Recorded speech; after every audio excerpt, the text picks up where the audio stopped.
Meet the... Hey everyone, welcome back. So in our last video, we were all in. We were mesmerized by the 2026 BMW 5 Series. We talked about the incredible tech, the stunning interior, the silent but violent i5 M60. It was a love letter. It's the car that's supposed to be the benchmark for, well, for everything, but love is blind. And today we're taking the blindfold off because beneath that shimmering high-tech Baby 7 Series veneer, there are things you need to know. This car is a technological marvel, but it's also a deeply complex, incredibly expensive machine. And like any masterpiece, it has flaws. Today, we're not just talking about the good. We're talking about the bad and the potentially very ugly. This is the complete owner's guide to the 2026 BMW 5 Series. The good, the bad, the common problems, and the real-world solutions. If you are even thinking about dropping your hard-earned money on one of these, you absolutely cannot afford to miss this. Let's get into it. First, let's start with the good. And oh, is it good? We'll call this section the seduction, because this is the stuff that pulls you into the showroom in the first place. The number one advantage of the 2026 5 Series is choice, a staggering amount of choice. No other brand is doing this. Mercedes makes you choose. You either get the E-Class or the completely separate electric EQE with BMW. It's all one family. You want a 5 Series? Great. What flavor? Do you want the 530i with its hyper-efficient 255 horsepower 2.0-liter turbo four-cylinder? It's a brilliant, refined daily driver. Or do you want the heart of a true BMW? Then you step up to the 540i xDrive. This, friends, is the B58, the 3.0-liter turbocharged inline-six, pumping out 375 horsepower of the silkiest, smoothest, most sonorous engine note on the market. It's the driving purist's choice, and it is a masterpiece. But wait, there's more. You want to be green but have range anxiety? Fine. Get the 550e plug-in hybrid. It also has that B58 inline-six, but it's paired with an electric motor to give you a combined, wait for it, 483 horsepower. That is M-Car power from just a few years ago. You get around 30 to 40 miles of pure silent electric range for your daily commute, and then you have a 3.0-liter turbo for your weekend road trip. And for 2026, they've upgraded the charger so it juices up faster at home. It is, on paper, the one car to do it all. And then there's the i5, the all-electric Tesla hunting silent assassin. From the sensible 300-plus mile range xDrive 40 to the 593 horsepower, all-wheel drive, physics-bending i5 M60. This is the car that launches to 60 in 3.7 seconds, all in a cabin that is as quiet as a bank vault. The sheer breadth of engineering in this lineup is a massive, undeniable advantage. The second advantage, that interior. I said it before, and I'll say it again. This is a Baby 7 Series in every sense of the word. The 12.3-inch plus 14.9-inch curved display is the star. It's bright, it's fast, and it makes the entire cabin feel like the bridge of a starship. And then there's the interaction bar, that crystalline backlit trim piece that glows, that changes colors with your drive mode, that pulses when you get a phone call. Is it a gimmick? A little. Is it also the coolest piece of interior design in the last decade? Absolutely.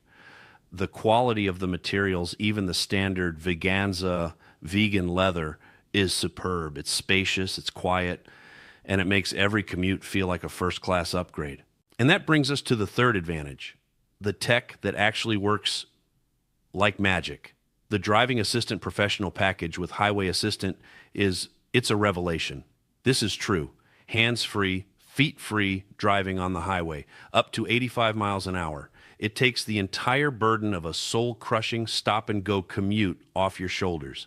And the party trick? That active lane change with eye activation. The car suggests a lane change. You just glance at your side mirror, and the car does it for you. It's seamless. It's intuitive. It feels like the future.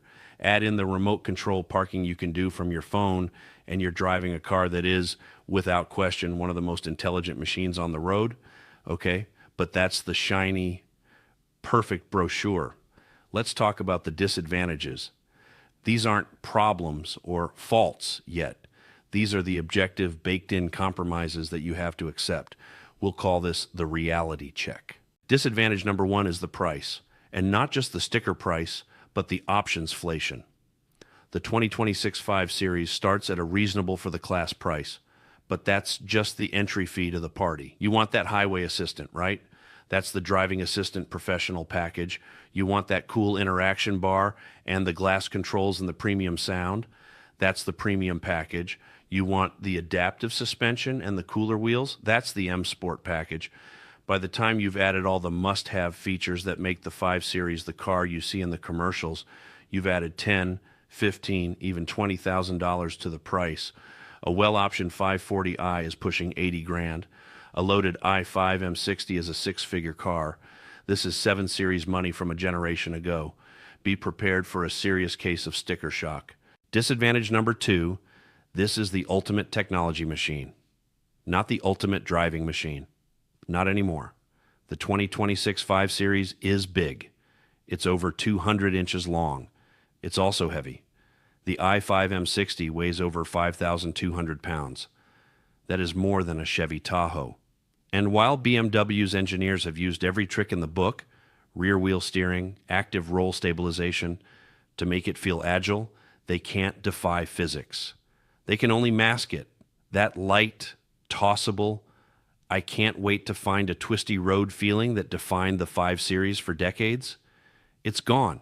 It's been replaced by a profound, isolating, heavy, and incredibly stable luxury feel. The steering is precise, but you don't feel the road through it. It's a fantastic grand tourer, but a sports sedan it is not. For 90% of buyers, this is an upgrade, but for the 10% who are longtime BMW loyalists, it's a bit of a heartbreak. Disadvantage number three is the design. Now, this is subjective, but it's a common complaint. BMW has cleaned up the design so much that some find it sterile. The flush door handles are great for aerodynamics, but they lack the solid mechanical thunk of a classic BMW handle. The hidden exhaust tips on the 530i and 540i, it just feels like they're trying to make the gas cars look like EVs, and it robs them of some character. And that embossed 5 on the Hofmeister kink, it's a detail that many people just find fussy and unnecessary. It's a clean, modern, and imposing design, but it doesn't have the timeless, athletic grace of its predecessors. All right, now for the main event, we've done the pros, we've done the cons. Now let's talk about the problems, the real-world headaches, the gremlins, the what to watch out for list.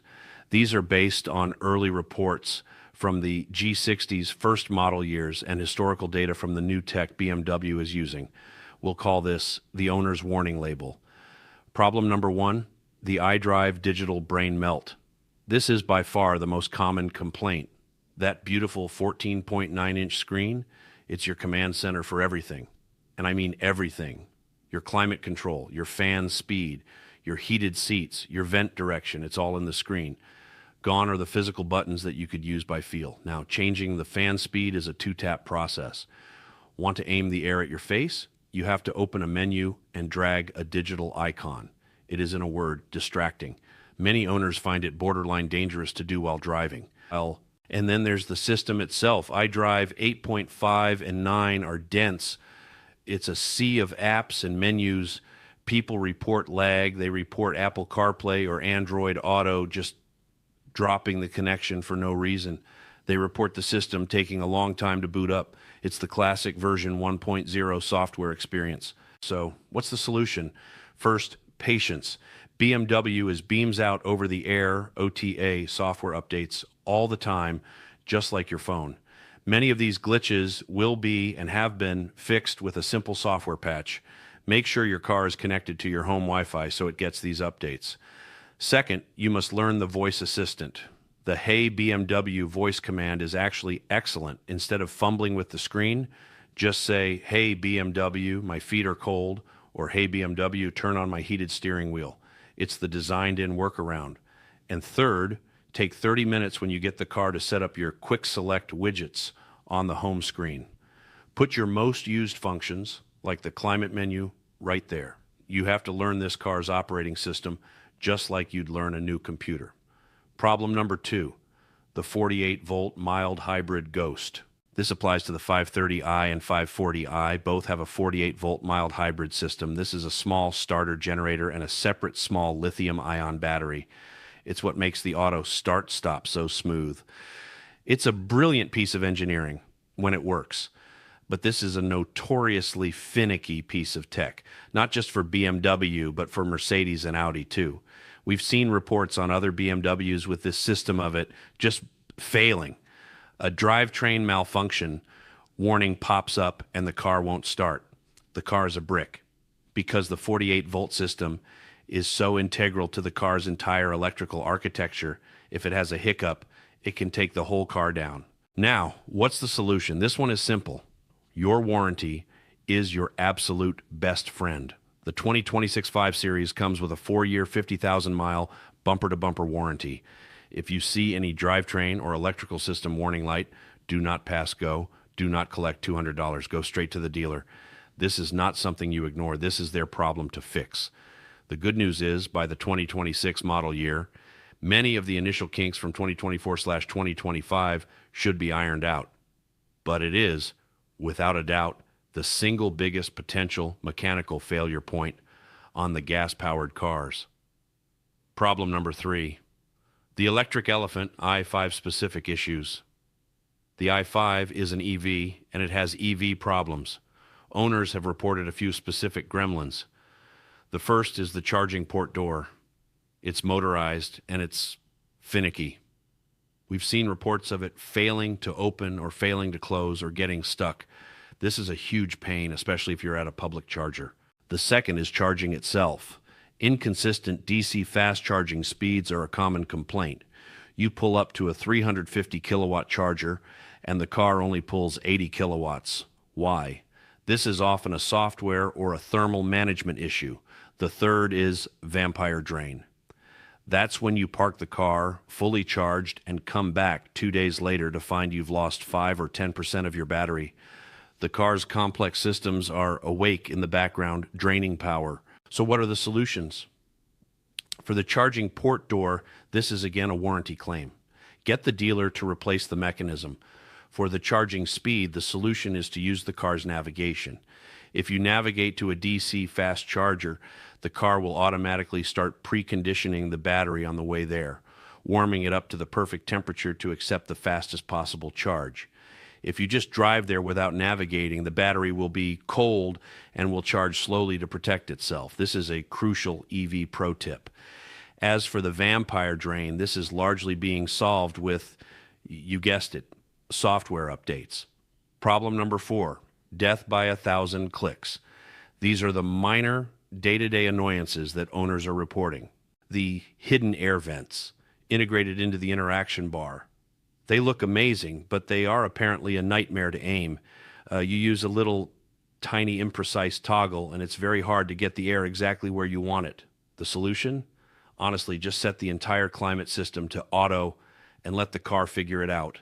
It's smarter than you are. The automatic wipers, they have a mind of their own. Sometimes they're hyperactive in a light mist. Other times they're asleep in a downpour. Solution: a software update, or just tapping the manual stalk like we did in 1995. The Veganza interior. While I think it's high quality, some owners feel that on an $80,000 car, a vegan interior feels cheap, and they've noticed it can be prone to scuffs or stains more easily than real leather. The solution here is to just be careful or spring for the optional merino leather. So let's land the plane. After all that, should you still buy a 2026 BMW 5 Series? Here's the final verdict. Yes, absolutely. This is, without a doubt, one of the most capable, luxurious, and technologically advanced cars in the world. The pros list, the powertrain choices, the stunning cabin, the mind-blowing tech dramatically outweighs the problems list. But you have to buy it with your eyes wide open. This is not your old-school analog E39 5 Series. This is a smart device on wheels. It is a rolling supercomputer. You are buying a car that is as much a software product as it is a mechanical one. You must be comfortable with touchscreens. You must be willing to let the car update itself. and you must embrace the 4-year warranty as your safety net for all of this new cutting-edge technology. If you are a technophobe, stay away. This car will frustrate you to no end. But if you are someone who wants the absolute latest, the most comfortable, the quietest, and the most intelligent car in its class, the 2026 5 Series is an absolute masterpiece. It's a flawed masterpiece for sure, but a masterpiece nonetheless. What do you think? Are these problems deal breakers for you, or are they just the small price of admission for driving a car from the future? And for the owners out there, what problems did I miss? Let's talk about it. Let's help each other out in the comments below. And if you found this video helpful, if it gave you the real info you were looking for, do me a huge favor and smash that like button and hit subscribe for more deep dives just like this one. It's the only way we can cut through the hype and get to the truth. Thanks for watching. I'll see you in the next one.